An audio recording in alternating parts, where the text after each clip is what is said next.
Hello friends, welcome to movie doctor. ನಾನಿವತ್ತು ಇತ್ತೀಚೆಗಷ್ಟೇ ಚಿತ್ರಮಂದಿರದಲ್ಲಿ ಬಿಡುಗಡೆಯಾಗಿ ಪ್ರೇಕ್ಷಕರಿಂದ ಉತ್ತಮ ಪ್ರತಿಕ್ರಿಯೆಯನ್ನು ಪಡೆದು ಮುನ್ನುಗ್ಗುತ್ತಿರುವ ನವೀನ್ ರೆಡ್ಡಿ ನಿರ್ದೇಶನದ ಮೂರನೇ ಕೃಷ್ಣಪ್ಪ ಚಿತ್ರದ ಬಗ್ಗೆ ಮಾತಾಡ್ತಿದ್ದೀನಿ. ಈ ಚಿತ್ರದ ಸಂಭಾಷಣೆ ಆನೇಕಲ್ ಭಾಗದ ಕನ್ನಡ ಶೈಲಿಯಲ್ಲಿದ್ದು ಪ್ರೇಕ್ಷಕರ ಮನಗೆಲ್ಲುವಲ್ಲಿ ಇದೂ ಕೂಡ ಚಿತ್ರಕ್ಕೆ ಪ್ಲಸ್ ಆಗಿರೋದೆಂತೂ ಸತ್ಯ. ಇನ್ನ ವಿಷಯಕ್ಕೆ ಬರೋಣ. ಅದಕ್ಕೂ ಮೊದಲು ಆಸ್ ಯೂಶುವಲ್ ನನ್ನ ರಿಕ್ವೆಸ್ಟ್ ಇಷ್ಟೇ, ಯಾರೆಲ್ಲ ಇನ್ನೂ ನನ್ನ ಚಾನಲ್ನ ಸಬ್ಸ್ಕ್ರೈಬ್ ಮಾಡ್ಕೊಂಡಿಲ್ವೋ ದಯವಿಟ್ಟು ಸಬ್ಸ್ಕ್ರೈಬ್ ಮಾಡಿಕೊಂಡು ಸಪೋರ್ಟ್ ಮಾಡಿ ಅಂತ ಹೇಳ್ತಾ, ಈ ಕತೆ ನಡೆಯೋದು ಎಲೆಕ್ಷನ್ ಟೈಮಲ್ಲಿ. ಆನೇಕಲ್ ತಾಲೂಕು ನಾರಾಯಣಪುರ ಎಂಬ ಊರಲ್ಲಿ ಪಂಚಾಯಿತಿ ಪ್ರೆಸಿಡೆಂಟ್ ಬಡವರ ಬಂಧು ವೀರಣ್ಣ ಪಾತ್ರಧಾರಿಯಾಗಿ ರಂಗಾಯಣ ರಘು ಅಂಡ್ ಈತನಿಗೆ ವಿಪಕ್ಷ ನಾಯಕನಾಗಿ ಲೋಕಿ ಹಾಗೂ ಮುಖ್ಯ ಪಾತ್ರದಲ್ಲಿ ಮೂರನೇ ಕೃಷ್ಣಪ್ಪ ಆಗಿ ನಮ್ಮ ಸಂಪತ್ ಮೈತ್ರೇಯ. ಎಲೆಕ್ಷನ್ ಇನ್ನೇನು ಬರ್ತಿರೋ ಹಾಗೆ ರೋಡಲ್ಲಿರೋ ಹಳ್ಳಗಳು, ಲೈಟ್ ಕಂಬದ ಬಲ್ಬ್ಗಳು, ನಲ್ಲಿಯಲ್ಲಿರುವ ನೀರುಗಳು ಎಲ್ಲ ಸರಿಯಾಗಿ ಕೆಲಸ ಮಾಡ್ತವೆ. ಇದು ನಿಜ ಜೀವನದಲ್ಲೂ ಹೀಗೆ ಅನ್ನೋದು ಗೊತ್ತೇ ಇದೆ. ಇಲ್ಲಿ ನಮ್ಮ ವೀರಣ್ಣನೂ ಹಾಗೆ ಎಲೆಕ್ಷನ್ ಬಂತು ಅಂತ ಗಣೇಶ ದೇವಸ್ಥಾನ ಕಟ್ಟಿಸಿ ಅದರ ಉದ್ಘಾಟನಾ ಸಮಾರಂಭಕ್ಕೆ ಖ್ಯಾತ ನಟ ಮೈಕಲ್ ಮಧು ಅವರನ್ನ ಆಹ್ವಾನಿಸಿರುತ್ತಾನೆ.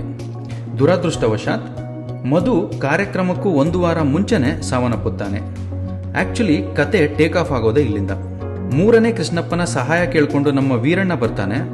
ವೀರಣ್ಣನಿಗೆ ಸಹಾಯ ಮಾಡಕ್ಕೋಗಿ ಕೃಷ್ಣಪ್ಪನಿಗೆ ಉಂಟಾಗುವ ಅವಾಂತರಗಳೇ ಈ ಕಥೆಯ ಹೈಲೈಟ್.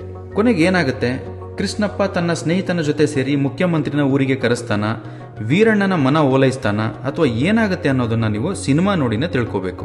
ಇನ್ನ ಚಿತ್ರದ ಪಾಸಿಟಿವ್ಸ್ ಬಗ್ಗೆ ಹೇಳಬೇಕಂದ್ರೆ ಹಳ್ಳಿಯ ಸೊಬಗು, ಕನ್ನಡ ಭಾಷೆಯ ಸೊಗಡಿನಿಂದ ಮೂಡಿಬರುವ ತಿಳಿ ಹಾಸ್ಯ, ರಂಗಾಯಣ ರಘು, ಸಂಪತ್ ಮೈತ್ರೇಯ, ವೀರಣ್ಣನ ಶಿಷ್ಯರ ನಟನೆ ಎಲ್ಲವೂ ಸೂಪರ್.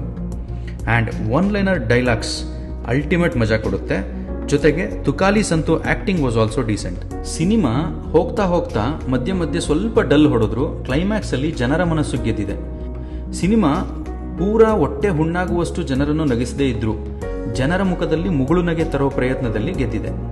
ಆಗ್ಲೇ ಹೇಳ್ದಂಗೆ ಒನ್ ಲೈನರ್ಗೇನು ಕೊರತೆ ಇಲ್ಲ.